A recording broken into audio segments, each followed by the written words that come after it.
This week on 8th Feb, we have 3 Power Pack webinars listed up for you. Join us this Saturday by 10 a.m. for the future of passive investing, ETF and index funds. Learn how ETF and index funds are changing investment strategies in this webinar. This webinar examines their growing popularity, benefits and future recommendations, provides effective investment guidance. Following this, by 11 a.m., we have insurance for young adults, building a safety net yearly. In this webinar, necessity of having the right insurance and how one could choose the right insurance and importance of having an insurance at a young age is being discussed. Following this, we have Once Upon a Portfolio, Lessons from Behavioral Finance, Part 2. Here, you can discover how emotions and biases shape investment decisions and portfolio performances. This webinar explores finance principles and common pitfalls and strategies to build a resilient portfolio.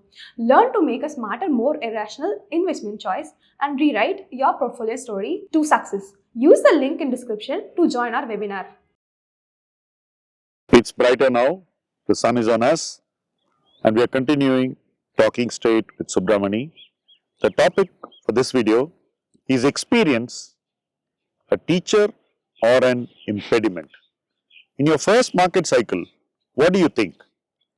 You think you can try your hands at everything that looks attractive.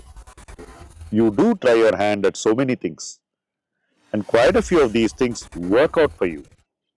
Does it mean that you have some secret sauce which others don't have? Chances are that you will believe it if you are in your first market cycle, but it doesn't last. After that market cycle, you have a bear market when you start your real learning. And what do you learn? You learn what you should not do the next time you're faced in the same situation. In every succeeding market cycle, people do less and less because they learn more and more from every previous market cycle. But even as they are doing less and less, a new set of people will be experimenting and they could be doing very well too. The last 1 year has seen so many people do extremely well, but on the other side, there are a lot of people who are just spectators, who are in the gallery watching what's going on. They do have strong views on what's going on, but often when people who are doing very well experimenting are told not to do what they're doing, they tell the person telling them, what do you know? You may have experience, but you are not current. I'm going to ask Subra about exactly what I said now and more. So let's go straight into the conversation. Subra, is experience a teacher or an impediment? How many SME IPOs did you apply? I don't apply in IPOs. So it hardly matters whether it's an SME IPO. How many SME stocks do you own now? None. Zero. Very close to none. Or these are old companies which are already there, not new companies.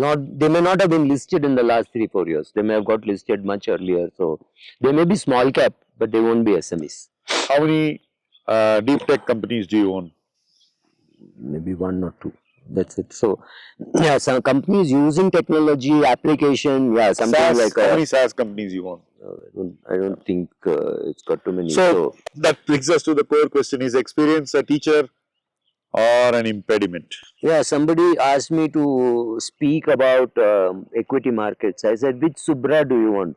Do you want the 1979 to 2002, 2003 Subra or the 2002 to 2024 Subra? Because 1979 to 2002, which includes that horrible 1995 to 2002 when the market actually went down, I thought market was a huge bear market with occasional bull highs, right?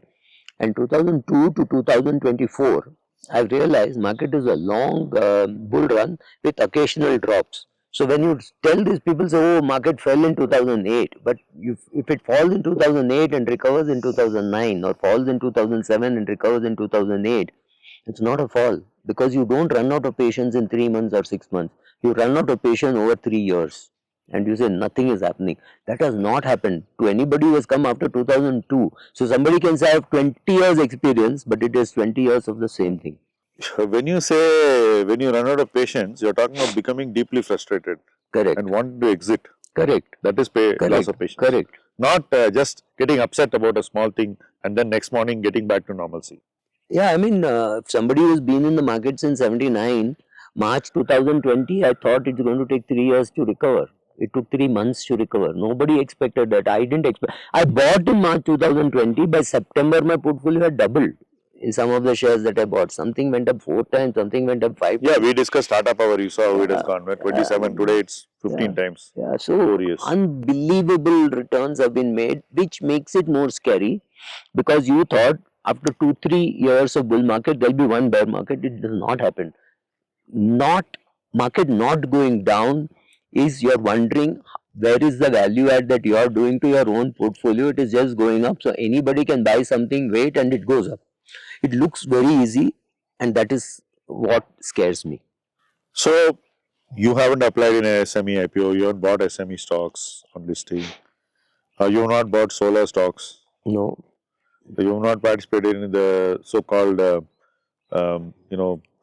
new age businesses like RateGain, Zaggle.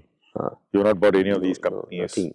Or if I bought, I've traded out. I have not had the guts to hold on for too long. Your conviction there Yeah, is no not high. conviction in the long term story, but I will still buy. I mean, I bought say Zomato, I bought Paytm after it was Those are the battered two down. plus. So you have some Yeah, platform. I have something, but I bought Paytm at 370, nowhere near that 1800 and all that it went to. When it got hammered down, I bought. I said, okay, some value will be found because it has got sophisticated investors who will find something to do.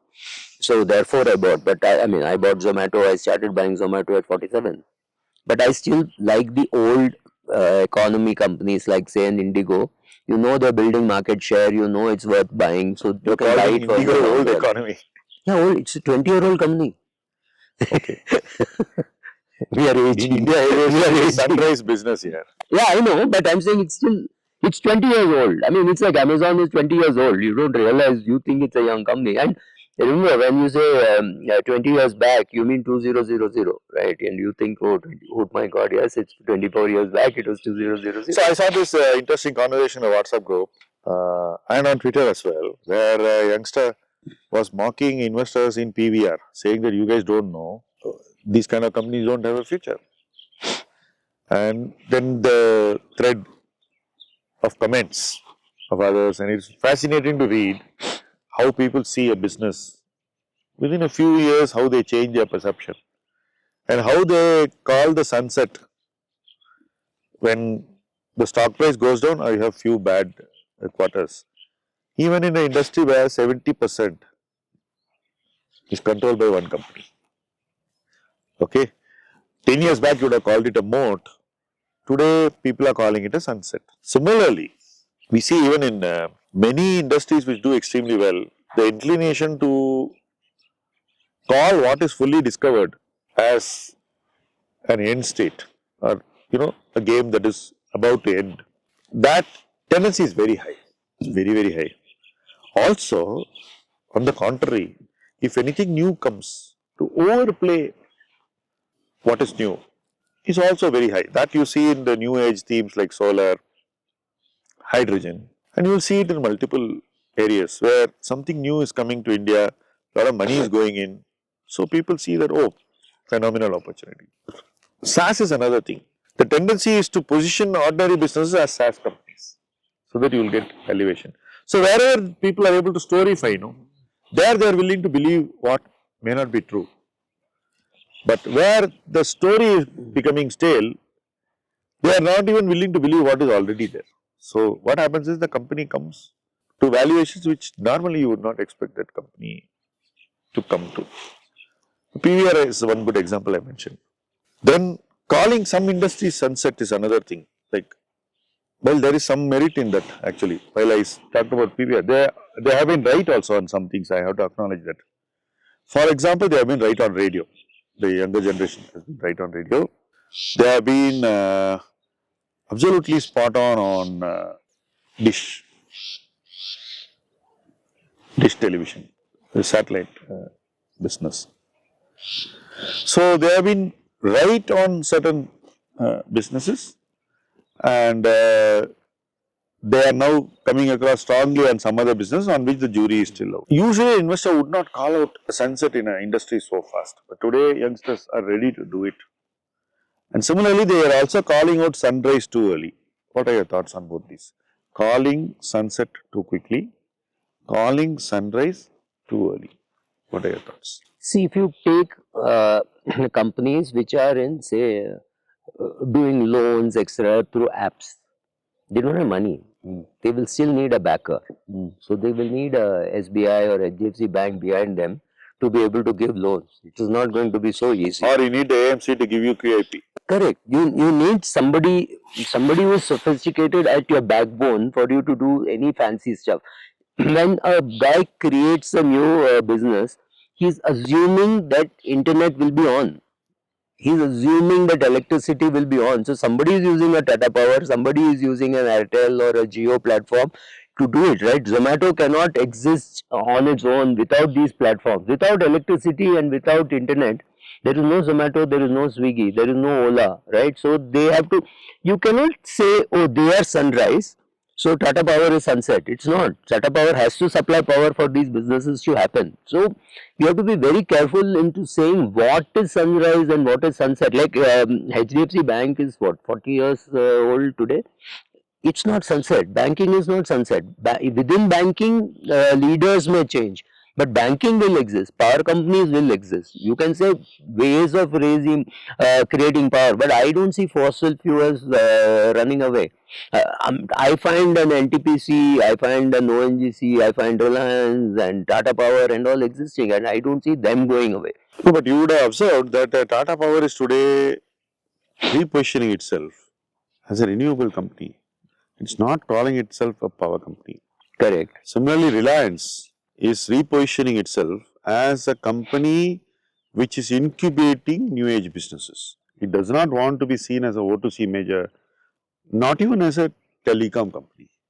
Correct. Right? It wants to be seen as a platform company or as somebody getting into energy, renewable energy, or somebody who is getting into hydrogen, or maybe something more. I mean, the newer companies, financial services, fintech. Reliance is positioning itself very differently. I mentioned to you about Tata.